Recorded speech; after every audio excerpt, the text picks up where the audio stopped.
드리고 성탄절 예배로 드리고 있습니다. 우리 옆 사람하고 오늘은 특별히 인사를 하십시다. 어떻게 인사하시는가 하면 하나님께서 이 세상에 오셨습니다. 이렇게 인사합니다. 인사하십시다. 시작.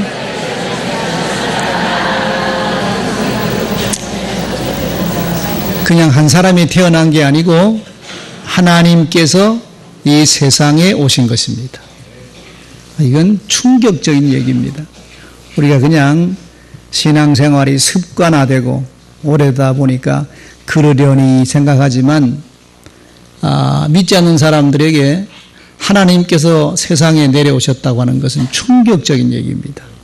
이게 성탄절인데 성탄절이 가까워지면 세상 사람들은 그리고 예수 믿는 사람들도 역시 온통 마음이 들뜨는 것 같습니다. 왜냐하면 겨울방학이 시작이 되고 또 대부분 이때쯤 되면 첫눈이 옵니다. 첫눈이 오면 기분 좋잖아요. 예. 여러분 뭐 첫눈이 와도 기분이 별로입니까? 그럼 이제 늙으셨다는 얘기인데 젊은 사람들은 첫눈 오면 가슴이 설레잖아. 첫눈이 오는 때가 대부분 이때입니다. 그리고 하늘을 보는 아쉬움 때문에 여기저기 망년의 모임도 있고 또 새해 대한 기대도 있고 이런 것들이 함께 어우러지면서 성탄절이다가 오면 사람들의 마음이 들뜨는 것 같습니다. 우리들도 그렇지요. 우리도 어릴 때는 성탄절 그 하루를 위해서 12월 한 달 내내를 들떠 살았습니다. 11월 말쯤 되면 벌써 성탄절 크리스마스 장식을 하고 또 성탄절에 친구들에게 보낼 카드를 그리느라고 정신이 없고 요즘은 카드를 쉽게 삽니다만 그때는 카드를 구하기가 어려웠어요. 카드를 다 만들었죠, 손으로.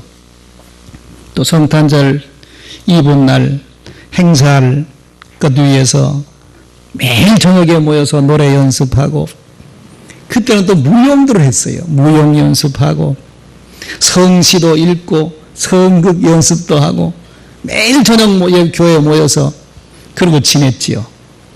그리고 성탄절 이브날 발표할 때는 뭐 안 믿는 사람들도 그냥 동네에 와서 예배당에 와서 기웃기웃거리고 함께 다 보았습니다. 그리고 성탄 축하 행사가 끝나면 새벽송 돌잖아요. 새벽송 돌 때까지 뭐 합니까? 다 부서부서 모여 앉아가지고 선물 교환하고 목이 터져라고 찬송 부르고 게임도 하고 그러다가 새벽에다가 오면 참을 먹고 그리고 이제 새벽송을 돌러 나갔지요. 고요한 밤 거룩한 밤 노래하면서 성도들 가정가정마다 새벽송을 돌았습니다. 그 밤에 흰눈이 내리면 정말 황홀한 밤이었지요. 흰눈 내려서 쌓이면 푹푹 빠져가면서 오리 심리를 걸어다니면서 성도들 가정에 새벽성을 돌던 그 생각, 그 아련한 추억들이 우리 예수 믿는 사람들에게는 다 있습니다. 요즘은 뭐 이런 새벽성도 사라지고 다 요즘은 뭐 이렇게 사람들이 간편하게 살다 보니까 그런 추억들이 별로 없습니다만 옛날에 우리가 그렇게 성탄절 되면 다들 들떠 살았습니다. 이건 우리만 그런 것 아니고 온 세계가 다 그래요. 성탄절만 되면 캐롤을 부르고 성탄절 장식을 하고 선물 교환하고 다 외국 사람도 그렇게 합니다. 제가 지난달에 중국 심천에 선교사 대회를 하러 갔는데 심천이 홍콩하고 가깝습니다. 올 때는 홍콩을 들러왔는데 뭐 그때 벌써 홍콩은 기독교가 주류가 아는데도 그냥 거리마다 호텔마다 그냥 캐롤이 울려 퍼지고 그러더라고요. 세계적인 추세입니다. 이런 외국의 이런 문화들이 우리에게 소개된 게 많이 있습니다. 산타크로스 할아버지는 네덜란드에서 시작이 됐고 성탄 추리는 독일에서부터 시작을 했습니다. 산타크로스 할아버지는 네덜란드고 그리고 성탄에 촛불 켜는 것은 아이르랜드에서 시작이 된 것이고 성탄 카드는 영국에서 성탄 노래는 팔레스타인에서 성탄의 장식은 주로 이탈리아에서 처음으로 시작돼가지고 온 세계로 이제 퍼져나가게 된 겁니다. 이런 것들은 다 성탄절을 보다 재미있게 보내기 위해서 만들어진 것인데 그러나 성탄절 본래의 뜻은 그런 것이 아니지요. 성탄절 본래의 뜻은 산타크로스 할아버지가 아닙니다. 성탄절 본래의 뜻은 하나님이 이 세상에 우리를 구하기 위해서 오신 날입니다. 오늘 본문 말씀을 보면 성탄이 있던 그날 밤은 너무나 엄숙했어요. 예수님이 이 땅에 태어나신 소식을 맨 먼저 전해들은 사람은 오늘 성경에 보면 목자들이었다. 그렇게 나옵니다. 성탄의 소식을 제일 먼저 들은 사람은 예루살렘 성전의 제사장도 아니고, 그리고 성경을 필사하고 있던 서기관들도 아니고, 성경을 가장 많이 알고 연구하던 바리새인들도 아니고, 성탄의 소식을 제일 먼저 들은 사람은 그 당시에 별 볼 일 없던 밤에 양을 치고 있던 목자들이었다는 겁니다. 우리는 이 사실을 마음속에 깊이 묵상해 보아야 됩니다. 왜 그 예수님의 탄생의 기쁜 소식이 제사장도 아니고 서기관도 아니고 바리새인도 아니고 가장 그 당시에 멸시받고 천대받던 양치는 목자들에게 그 소식이 왜 제일 먼저 전해졌을까라고 하는 것이죠. 그 의미는 무엇인가 하는 것들을 우리가 성탄절을 맞이해서 깊이 묵상해 보아야 할 사건입니다. 그러면 그 당시 목자들은 어떤 사람이었습니까? 예수님의 탄생에 제일 처음 소식을 들은 목자들은 어떤 사람이었는지 우리가 말씀을 통해서 몇 가지로 생각하며 은혜를 나누려고 합니다. 그 당시의 목자들은 소외된 사람들이었습니다. 소외계층의 사람들이었어요. 일반 사람들이 천하게 여기던 직업을 가진 사람들이 목자들이었습니다. 이들은 도시에서 멀리 떨어진 광야나 들판에서 양을 치며 살던 그런 소외된 지역에 살아가고 있던 사람들입니다. 그런데 이런 사람들에게 예수님의 탄생의 소식이 제일 먼저 들려졌다. 그리고 그 당시 종교적으로 하나님을 잘 섬기는 사람들은 철저하게 예수님의 탄생의 소식에 대해서는 소외되고 무시당했다는 것입니다. 그런데 종교적으로는 별로 관심이 없던 그 소외된 그 목자들에게 예수님의 탄생 소식이 제일 먼저 알려졌다. 이게 성탄의 신비입니다. 신비. 이 사건은 예수님이 이 땅에 오신 목적이 무엇인지를 아주 분명하게 가르쳐주고 있는 사건입니다. 주님이 이 땅에 오신 목적은 소외되고 별 볼 일 없고 멸시당하고 무시함을 받고 있는 사람들에게 하나님의 사랑과 구원의 복을 주시기 위해서 오신 것입니다. 아기 예수님이 마국간에 태어난 사실 또한 이 진리를 우리들에게 가르쳐주고 있어요. 소외되고 멸시당하고 어려움 속에 있는 사람들에게 구원의 기쁜 소식이 제일 먼저 전해진다는 것입니다. 그래서 성탄절이 되면 우리 교회들이 소외된 사람, 어려운 이웃들에게 관심을 가지고 사랑을 나누고 사랑의 연탄을 주고 독거노인들에게 과일을 전하는 것은 이 성탄의 정신이 거기 있기 때문입니다. 소외되고 멸시함받고 그늘에 주저앉아 절망하고 있는 이들에게 예수님의 탄생의 소식이 제일 먼저 전해졌다는 것입니다. 두 번째로 이 목자들은 성실한 사람들이었어요.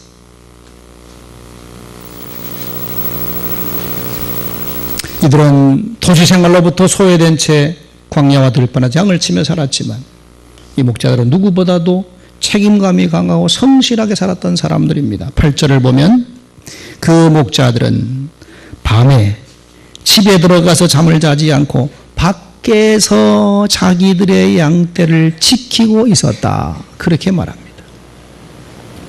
그럼 그 목자들은 왜 밤에 집에 들어가지 않고 밖에서 자기 양떼를 지키고 있었던 것입니까? 밤에 예고 없이 다가오는 맹수들의 습격으로부터 양떼를 지키기 위함이었습니다. 얼마나 성실한 사람들입니까? 그들이 지키고 있는 양들 중에는 하나님께 제사 드리기 위해서 제물로 사용될 양들도 있었지요. 그러므로 그 양들의 몸에 상처가 나면 안 되지.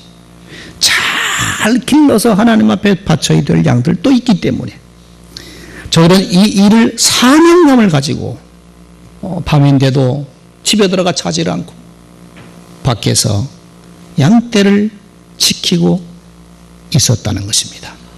이런 목자들에게 예수님의 탄생의 기쁜 소식이 제일 먼저 전해졌다. 자기들이 해야 할 일을 성실하게 하고 있던 그런 밤, 그런 이 목자들에게 예수님의 탄생이 제일 먼저 전해진 것입니다. 우리가 세상을 살아가면서 무슨 일을 하든지 간에 내게 주어진 일에 사명감을 가지고 성실하게 잘 해야 됩니다. 이런 사람에게 오늘 또 하나님의 은혜는 임하는 것이고 하나님의 축복이 임하는 것입니다. 미국의 부자였던 록펠러는 처음에 사랑해서 사귀던 여자로부터 버림을 받았습니다. 세상 말로 하면 처음으로 사귀던 여자에게 발로 차인 겁니다. 이유가 사귀어보니까 이 남자는 장래성이 별로 없다. 그래서 버림을 받은 겁니다. 여러분, 그런 록펠러가 미국의 제일 가는 억만장자가 됩니다. 장래성이 별로 없어 보이는 그 남자가 미국의 억만장자가 된 겁니다. 이 록펠러는 세 가지 면에서 큰 기적을 일으킨 사람이었습니다. 먼저는 가장 미국에서 가난했던 사람이 가장 큰 부자가 되는 기적을 일궈냈어요. 두 번째로 미국에서 가장 많은 돈을 다른 사람들에게 나누어 준 사람이 록펠러입니다. 멋있는 사람이죠. 돈을 많이 벌어서 자기 혼자만 잘 먹고 잘 사는 것이 아니라 많은 사람들에게 나눠줬습니다. 미국의 최고 기부자들 워렌 버핏은 이런 말을 했습니다. 열정은 성공의 열쇠지만 성공의 완성은 나눔이다 그랬어요. 록펠러는 가장 많은 돈을 다른 사람에게 나눠준 사람입니다. 세 번째는 재벌 중에서 가장 오래 사는 사람이 98세까지 살다가 죽었습니다. 이런 록펠러가 자기 노년에 자기 인생을 돌아보면서 자서전을 썼습니다. 거기 보면 록펠러는 이렇게 고백해요. 나는 매일 성경 말씀을 읽으며 말씀 따라 살려고 노력했고 부지런하게 일하며 내게 주어진 일은 하나님께서 내게 특별히 주신 일로 알고 미친 듯이 일했기 때문에 성공할 수가 있었다. 록펠러 고백입니다. 왜 성탄의 기쁜 소식이 밤에 자기 집에 들어가 자지 않고 밖에서 양을 치고 있던 목자들에게 전해진 것입니까? 그들의 성실함 때문입니다. 하나님 이렇게 성실하게 살아가는 사람들을 좋아하시고 그런 사람들을 높여 쓰십니다. 여러분, 다윗을 보십시오. 다윗은 그냥 아버지 집에서 막내로 자랐습니다. 사무엘 선지자가 찾아왔을 때도 아버지 이새는 너는 임금감이 아니니까 양이나 치고 있어라. 그리고 형들만 데리고 갔습니다. 아버지의 눈에도 다윗은 별 볼 일 없는 남자였다는 얘기죠. 그러나 하나님은 그런 다윗을 들어서 이스라엘 임금으로 삼았습니다. 자신의 생명을 걸고 양떼를 지키던 그 다윗, 그의 성실함을 보시고 하나님이 그를 임금으로 삼은 것입니다.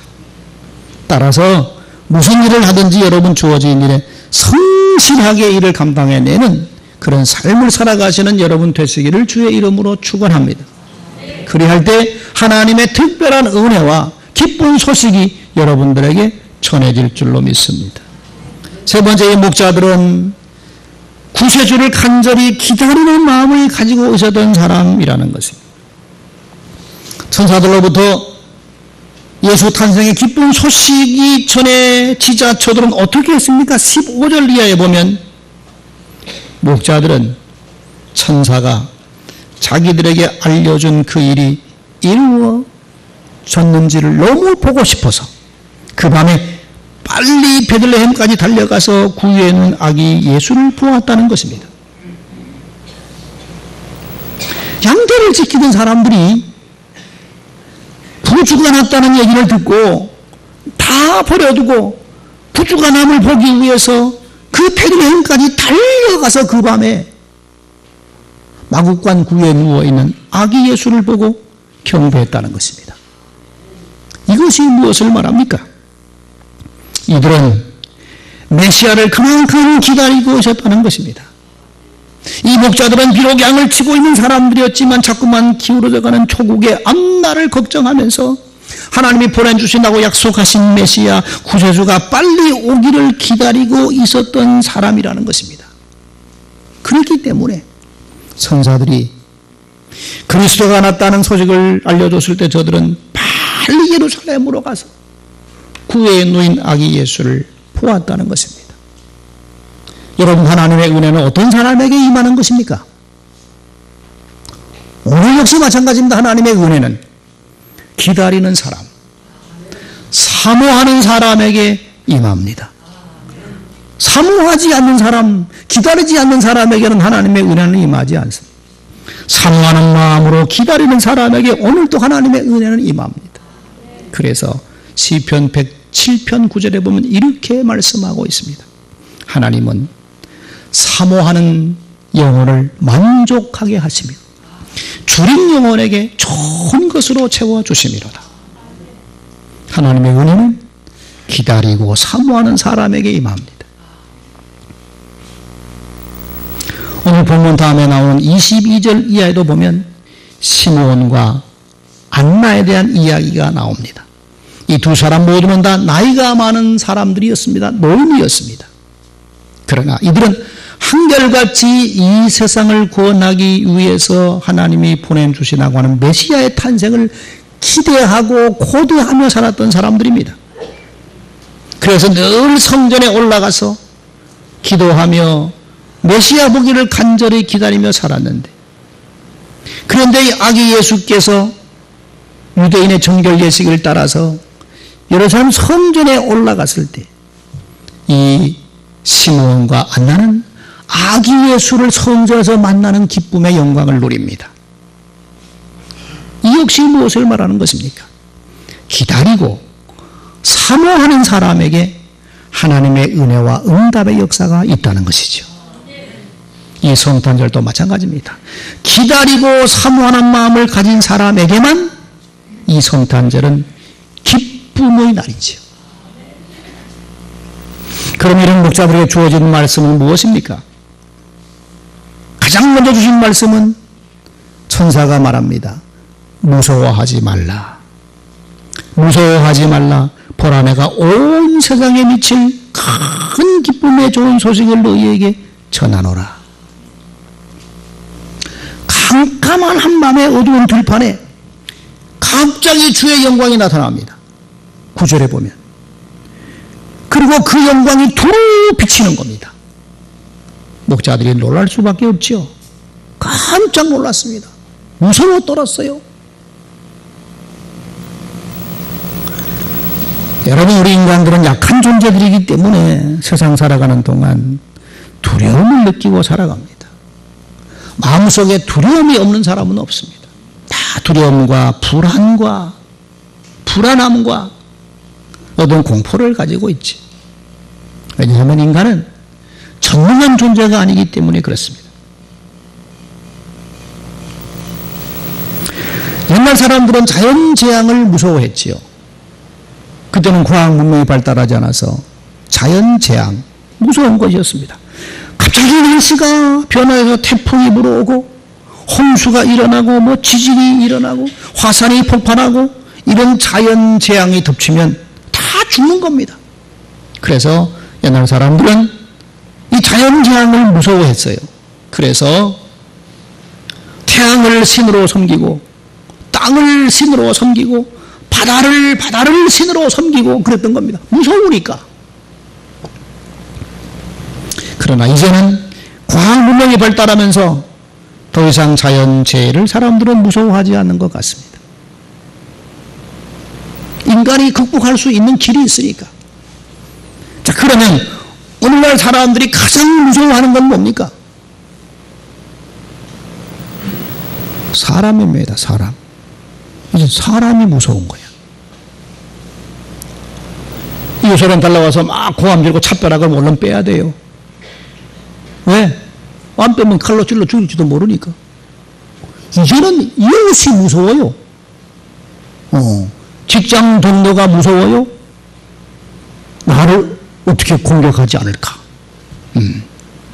낯선 사람을 만나면 더욱 무서워요. 길 가다가 낯선 사람 딱 만나면 무서워요. 걔 만나면 안 무서운데 사람이 무서운 거야. 특별히 여자들은 어두운 길을 혼자 가는데 남자가 뒤따라온다. 머리가 쭈뼛쭈뼛 쓰잖아요. 사람이 무서운 거야. 서로 믿지 못하니까 이중 삼중의 문을 걸어 잠그고 살아가고 있습니다. 이것이 오늘의 비극적인 상황이죠. 자, 그런데 사람보다 더 무서운 것이 있습니다. 무엇이지요? 죽음입니다. 죽음. 죽음의 그림자가 나를 가까이 올 때는 다 두렵습니다.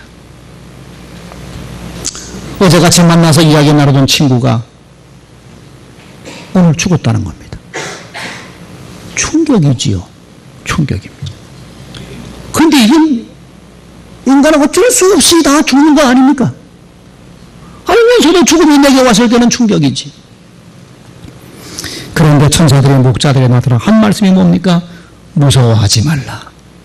온 세상을 구원할 구주가 탄생했다. 이 기쁜 소식을 알려주는 것입니다. 세상 살아가는 동안 느끼는 자연으로부터의 두려움, 미래에 대한 두려움, 실존의 두려움, 이 죽음의 두려움, 이 두려움 모든 것으로부터 우리를 구원하고 해방시켜줄 구주가 이 땅에 태어났다는 것입니다. 그러니 무서워하지 말라는 것이죠. 기쁨을 하라는 얘기입니다. 우리가 성탄을 맞아서 기쁨을 나누는 이유가 뭡니까? 옆 사람과 메리 크리스마스 인사 나누면 기쁨의 성탄절이라는 것이죠. 우리의 죽음의 공포를 해결해 준 구세주가 나타난 이 땅에 태어났다는 얘기죠. 그래서 유명한 신학자인 칼 바르트는 이런 말을 했습니다. 하나님은 하늘에 계시고 인간은 땅에만 있다면 하나님과 인간은 서로 사귈 수가 없고 영원과 시간은 서로 만날 수가 없다. 그래서 하나님께서 친히 인간과 친구가 되기 위해서 하나님이 인간의 몸을 입고 태어나신 날이 성탄절이다. 그랬습니다. 이 기쁜 소식을 목자들이 제일 처음 전해들은 것입니다. 그러니 얼마나 큰 기쁨이고 얼마나 큰 축복이겠습니까? 이 우리가 성탄의 기쁨을 함께 나누고 기뻐하는 이유입니다. 온갖 두려움과 불안과 죽음의 그늘에 살아가고 있는 우리들에게도 모든 두려움을 다 몰아내 주시고 우리를 구원하기 위해서 구원의 새로운 길을 열어주시기 위해서 예수님이 이 땅에 오신 것입니다. 이 기쁜 소식이 목자들에 들려진 이 기쁜 소식이 여러분 마음속에도 크게 울려 퍼지는 성탄절이 되시기를 주의 이름으로 축원드립니다. 기도합시다. 주님이 우리를 사랑해서 하늘 영광 보좌를 버리고 이 땅에 인간의 몸을 입고 하나님이 인간으로 오신 우리를 구원하기 위해 오신 이 기쁜 성탄절 우리 함께 기뻐하며 그 주님께 경배하기 위해서 모였습니다. 처음 이 소식을 들은 목자들 그들이 어떤 사람이었기에 이런 복을 받았는지를 함께 묵상하며 우리가 은혜를 나눕니다. 우리도 목자들처럼 성실한 삶을 살게 도와주시고 늘 은혜를 기다리고 사모한 우리들 되게 도와주셔서 우리의 심령 속에 새롭게 부어주시는 하나님의 은혜를 체험하며 살아가는 우리들 되게 하여 주옵소서. 예수님 이름으로 기도드립니다. 아멘.